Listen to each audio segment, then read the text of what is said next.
Welcome to Book Huddle. I am so thrilled to have Brendan Mull here today. He is the author of Fablehaven Beyonders, a New York Times bestseller. His series Candy Shop War has come out with its third book. I'm working through my advanced reader copy. It is coming out next week. When I read my second time reading Candy Shop War, it was to my son, and we would read it at night before bed. And even still, I would be reading it the second time, and after you'd go to bed, I'd stay up to keep reading it because I just had to keep reading it. And so I just love this. So as I understand it, Candy Shop War, this is supposed to be a standalone with the first book, right? And then we got That a was the second, plan, yes.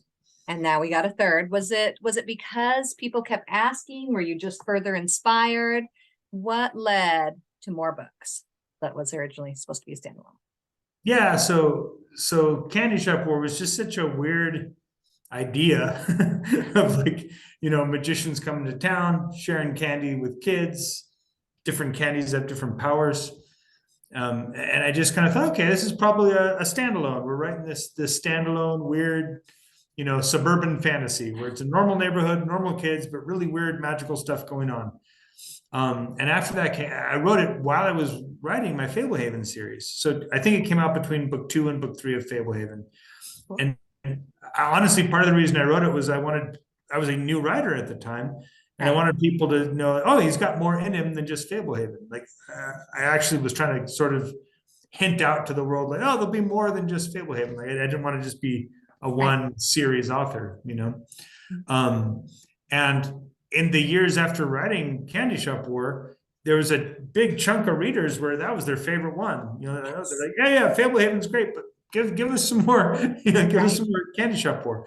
And since that hadn't been my plan, I didn't have one ready to go. So as I saw that was a persistent desire, as I kept getting asked, even after I had finished my Fablehaven series, I got serious about, okay, well, let's see. And I dreamed up another scenario that seemed fun to me. And so I wrote a book 2, maybe 6 or 7 years after book 1, which is not a great way to plan a series.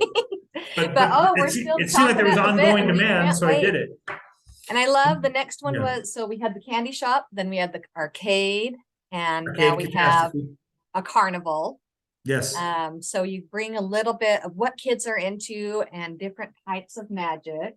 So what inspired it initially? Like, how do you dream up these ideas?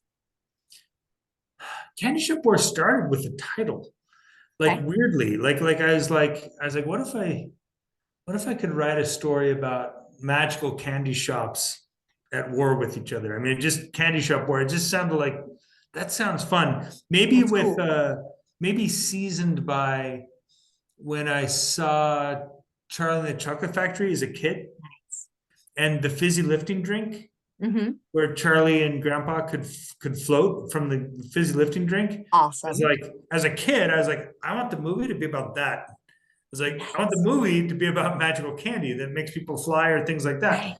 And as a kid, it was still about this wonderful factory, but it wasn't so much, the whole story wasn't about magical candy, right? About interesting candy, but magical candy was almost like a minor part of that story. But ever since then, I think something got planted there. And I thought of this idea of, okay, what if we had like candy shops at war with different magicians making different magical candy? And I don't know, like my inner 10-year-old thought, that sounds awesome. That sounds exactly the story I want to read. And apparently there's a chunk of readers who feel the same way, Yeah, definitely. We're so thrilled. And I think so much because we've got the magic that's somewhat similar to Harry Potter, that it gets just a little bit scary at times, right? Yeah. And because I had a friend who was like, my kids want me to read something to them at night, but we're not ready for something. They don't want Harry Potter because they feel like it'll be too scary. And I said, oh, do I have the book for you? Because it's just a step down from that, right? It's a little lighter, a little sillier, a little less intense. For sure. Still got, semi-scary so moments. Much fun. Yeah. Lots of action and stuff. Yeah, that you've got to keep reading. Like I said, I'd read it before and I still had to keep reading. So, Brandon, if you as an adult could use magical candy, because adults, the magic doesn't work on them usually. But what if it could work on you? What would be a magical candy you would want to partake of? What would I want? Yeah. I mean, it would be really fun to do like one that was fun to write about. Maybe that'd be neat to feel was the moon rocks, where Yeah. like you could do these low gravity jumps, like where you could jump really high and really far. But because it's like sometimes a wish fulfillment thing is, oh, I wish I could fly. And I don't always wish I could fly, because I think if I could fly, I might be dead in like 10 minutes.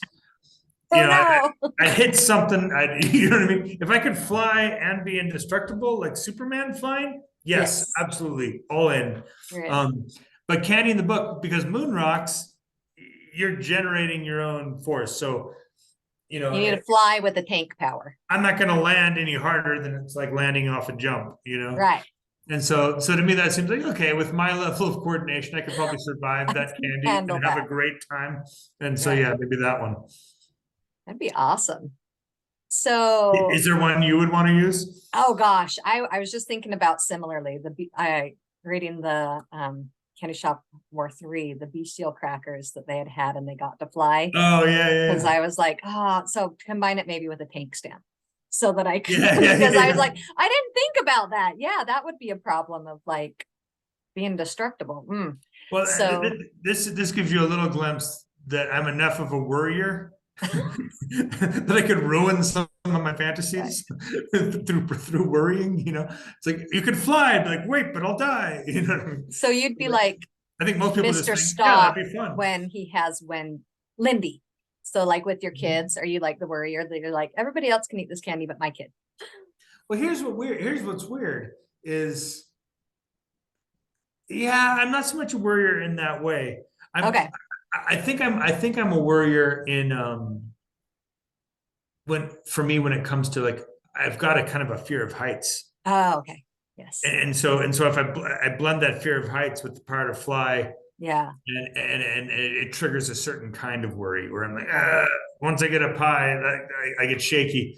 And if I was shaky up high, maybe I crash. And that's more triggering a fear. Okay, cool. I can worry sometimes, but I give my kids some leash to have adventures and have fun. That's good. Good. You guys could go do moon rocks together. Yeah. I would include them. I'd say, yeah, just don't get killed. Sweet. Right. Yeah. All right. Awesome. So is it complete now? I haven't finished the third. Do you think there could be if the bands kept bugging you enough, could we make it into like the 5-book series that we see in some of the others? Or is 3, are we capping it off? I think 3 completes it. Okay. I think if you get to the end of 3, you'll be like, okay, yeah, this feels it might need like another trilogy if there were to revisit. Yeah, I mean, like it's hard for me to say I'll never write another Candy Shop War, given how the series came about. You know what I mean? Right.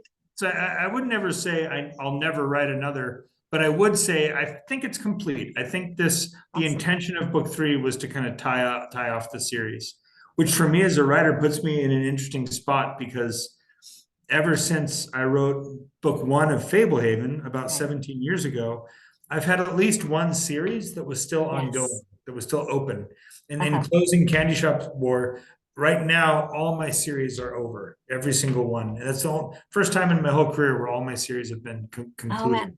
So yeah, I'd love to know how you feel about that, because like for me, when I read a series, it's almost good that I usually have multiple series going at a time, because I have an audio book and one on my phone that I have an ebook and then a hard copy, because I hate the feeling when I finish a series and I'm just like, oh, and they're gone and it's over. Like, how does it make you feel emotionally as an author to finish off a series? It is a mix of feelings. Like there is probably the biggest feeling is relief. If I feel like I managed to make it tie up well or end in a way that I'm satisfied with. That sense of accomplishment.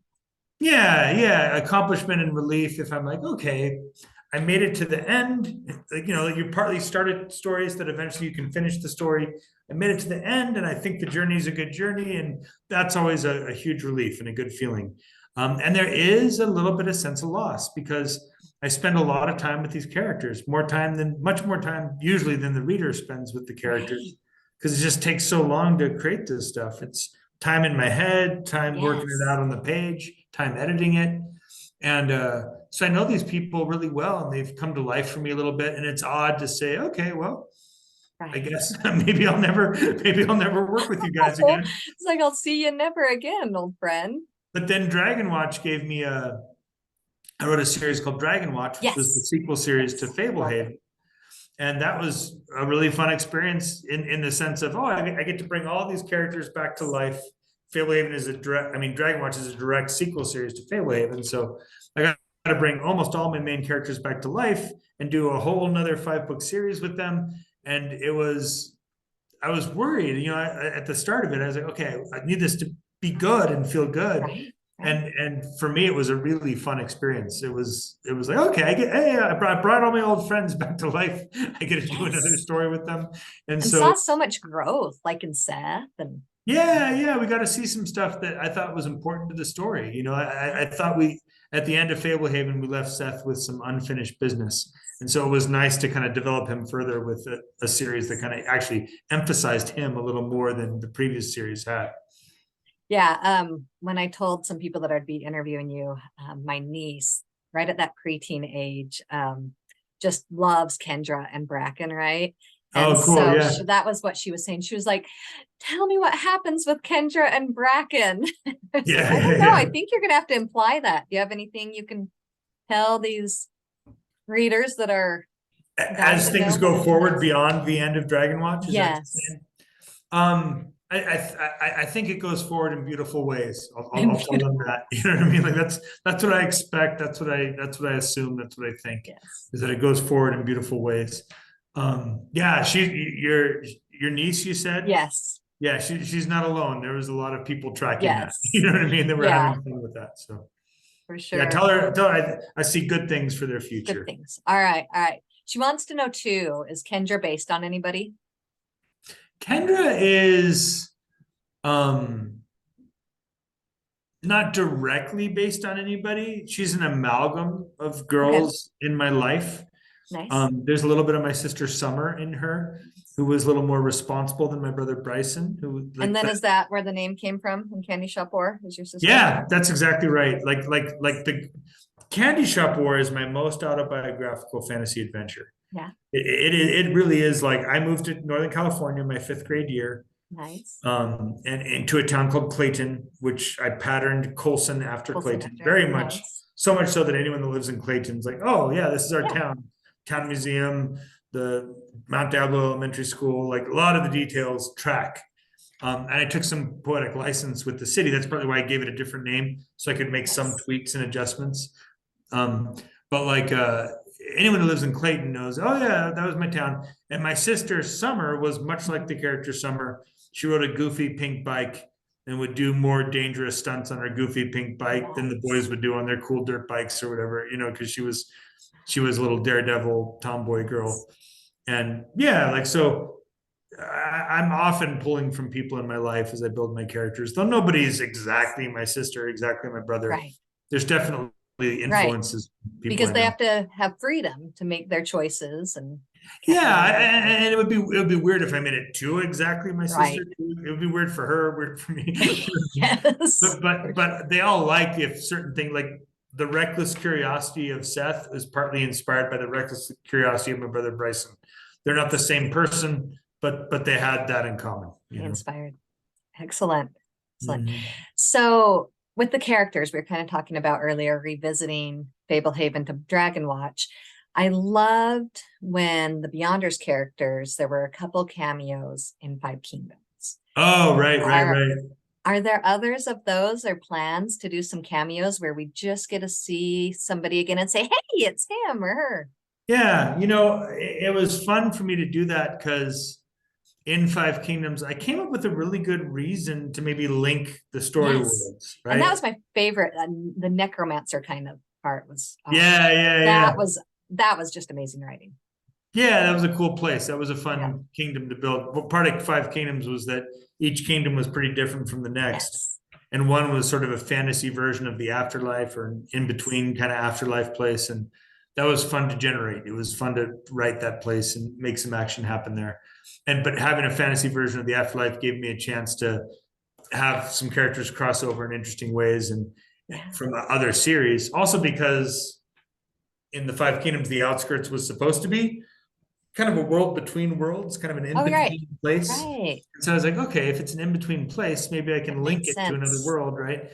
And so I would only do it if it felt logically sound to me. Okay, something like that. I wouldn't want to overdo it, because Right.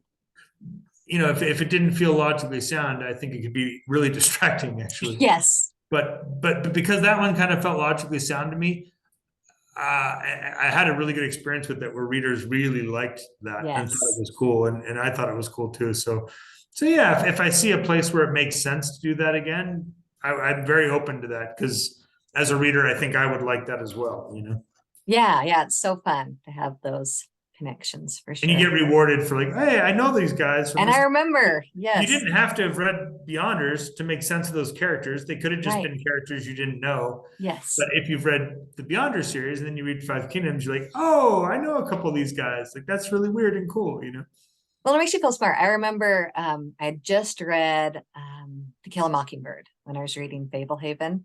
And so Yeah. I was so excited when what was the line? He went all Boo Radley on him, or Oh, right. and so when you put other bits of literature in your books, it makes me feel excited. It's like, oh, I'm well read. I know what he's talking about. It's a good feeling when you get the reference, right? Yes, Yeah, for yeah, sure. yeah, it's a good feeling. I agree.